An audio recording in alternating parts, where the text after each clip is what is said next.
Ravi Prakash SiliconAndhra hospital Kuchipudi super speciality వైద్య సేవలు పూర్తిగా ఉచితం. Natural star Nani Saripodhaa Sanivaaram movie August 29న పాన్ ఇండియా లెవెల్లో వరల్డ్ వైడ్ గా రిలీజ్ కాబోతోంది. Vivek Athreya family and action entertainer గా ఈ సినిమాని తెరకెక్కించారు.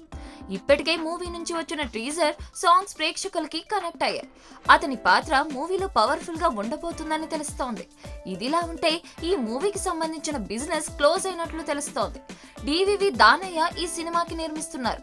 నాని నుంచి వస్తున్న సినిమా కావడంతో మినిమం గ్యారంటీ అనే అభిప్రాయం పబ్లిక్ లో ఉంది. ఏ మాత్రం పాజిటివ్ టాక్ సొంతం చేసుకున్నా కమర్షియల్ సక్సెస్ అందుకునే ఛాన్స్ ఉంది.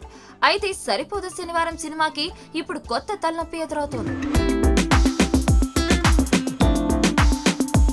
నాని సినిమాకు re release trend box office వద్ద ప్రభావం చూపించే అవకాశం ఉంది. ఈ మూవీ రిలీజ్ కు ముందు megastar Chiranjeevi super hit Indra సినిమాను వైజయంతి మూవీస్ భారీ ఎత్తున రిలీజ్ చేయబోతోంది. ఆగస్ట్ 22న ఇంద్ర సినిమాని ఆయన బర్త్డే సందర్భంగా రిలీజ్ చేయడానికి సన్నాహాలు చేస్తున్నారు. కనీసం వారం రోజులు రన్ టైం ఉండేలా ప్లాన్ చేస్తున్నారు. రీ రిలీజ్ కాబట్టి పెద్ద ఇబ్బంది ఉండకపోవచ్చని అనుకోవచ్చు. కానీ మెగాస్టార్ చిరంజీవి కాబట్టి కొంత టెన్షన్ ఉంటుంది. ఆ తర్వాత పవన్ కళ్యాణ్ గబ్బర్ సింగ్ సినిమాని కూడా సెప్టెంబర్ మొదటి వారంలో ఆయన బర్త్డే సందర్భంగా రిలీజ్ చేయబోతున్నారు. జనసేన ఎన్నికలలో గెలుపు తర్వాత పవర్ స్టార్ నుంచి థియేటర్స్ లో వస్తున్న మూవీ కాబట్టి ఫ్యాన్స్ సందడి ఉంటుంది. రీ రిలీజ్ అయినా ఈ సినిమాకి ఆదరణ ఉండే ఛాన్స్ ఉందని టాక్ వినిపిస్తోంది. ఈ రెండు సినిమాల మధ్యలో సరిపోద శనివారం ప్రేక్షకుల ముందుకొస్తోంది.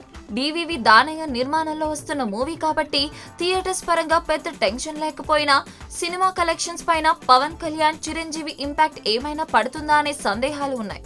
అయితే నాని సినిమాలకి యూత్ నుంచి ఫ్యామిలీ ఆడియన్స్ వరకు అందరి నుంచి ఆదరణ ఉంటుంది.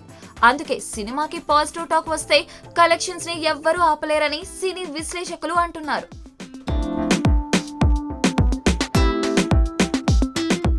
మరిన్ని వీడియోస్ కోసం ఛానల్ ని సబ్స్క్రైబ్ చేయండి. లేటెస్ట్ అప్డేట్స్ కోసం వాట్సాప్ ఛానల్ ని ఫాలో చేయండి. అండ్ లింక్ డిస్క్రిప్షన్ లో ఉంది.